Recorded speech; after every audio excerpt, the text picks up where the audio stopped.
नमस्कार, मैं हूं आपके साथ अंजलि। देश के सबसे बड़े न्यूज नेटवर्क TV9 में आपका स्वागत है। आप देख रहे हैं न्यूज टॉप 9। सबसे पहले बात बंगाल चुनाव की करेंगे। बंगाल चुनाव में अब शुरू हो गया है ऑडियो वॉर। किसका खेला आमने सामने, ममता बीजेपी। नंदीग्राम जीतने के लिए ममता का बड़ा प्लान क्या है? टाटा बुआ, टाटा तृणमूल, कौन कह रहा है? बंगाल चुनाव से जुड़ी खबरों के लिए देखिए top 9 battle of Bengal. BJP और टीएमसी के बीच ऑडियो क्लिप संग्राम शुरू हो गया है। शनिवार को बीजेपी ने ममता बनर्जी का एक ऑडियो क्लिप जारी करके दावा किया कि उन्होंने बीजेपी नेता प्रलय पाल को फोन कर चुनावों में टीएमसी की मदद करने को कहा था। इसके बाद अब टीएमसी ने एक ऑडियो क्लिप जारी करके दावा किया है कि इसमें बीजेपी नेता मुकुल रॉय शिशिर बाजोरिया को बता रहे हैं कि कैसे चुनाव आयोग को प्रभावित किया जाए। पश्चिम बंगाल की सबसे हॉट सीट नंदीग्राम है, जहां ममता बनर्जी के सामने शुभेंदु अधिकारी हैं।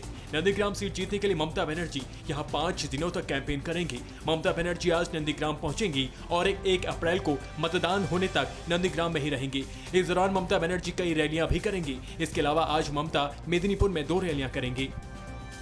पश्चिम बंगाल में दूसरे चरण में नंदीग्राम में सबसे बड़ा मुकाबला है। अमित शाह 30 मार्च को नंदीग्राम में शक्ति प्रदर्शन करेंगे। हाल ही में बीजेपी में शामिल होने वाले मिथुन चक्रवर्ती भी रोड शो के जरिए ताकत दिखाएंगे। नंदीग्राम में ममता बनर्जी और शुभेंदु अधिकारी के बीच कांटे की टक्कर है।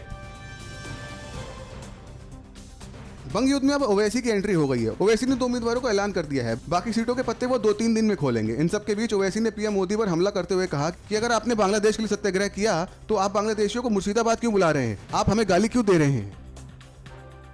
चुचुरा विधानसभा सीट से बीजेपी उम्मीदवार लॉकेट चटर्जी ने टीएमसी पर जहरीले रंग से हमला किए जाने का आरोप लगाया है। लॉकेट चटर्जी के आरोपों के बाद टीएमसी और बीजेपी के बीच जुबानी जंग शुरू हो गई है। बीजेपी ने कहा घृणा, हिंसा और उत्पीड़न का ये खेल जल्द समाप्त होगा, तो टीएमसी ने पलटवार करते हुए कहा हार के डर से लॉकेट चटर्जी बेबुनियाद आरोप लगा रही है। पश्चिम बंगाल में पहले चरण के मतदान के दौरान कई जगहों से हिंसा की खबरें आई। पश्चिम बंगाल के मेदिनीपुर के निर्मल हृदय स्कूल में बूथ कैप्चरिंग के आरोप पर टीएमसी और बीजेपी के कार्यकर्ता आपस में भिड़ गए। वहीं शुभेंदु अधिकारी के भाई सोमेंदु अधिकारी ने आरोप लगाया कि टीएमसी के कार्यकर्ताओं ने कांथी में उनकी कार पर हमला किया। पुरुलिया में टीएमसी के 5 कार्यकर्ता घायल हुए। बेगमपुर में एक बीजेपी कार्यकर्ता का रक्त रंजिश शव बरामद हुआ।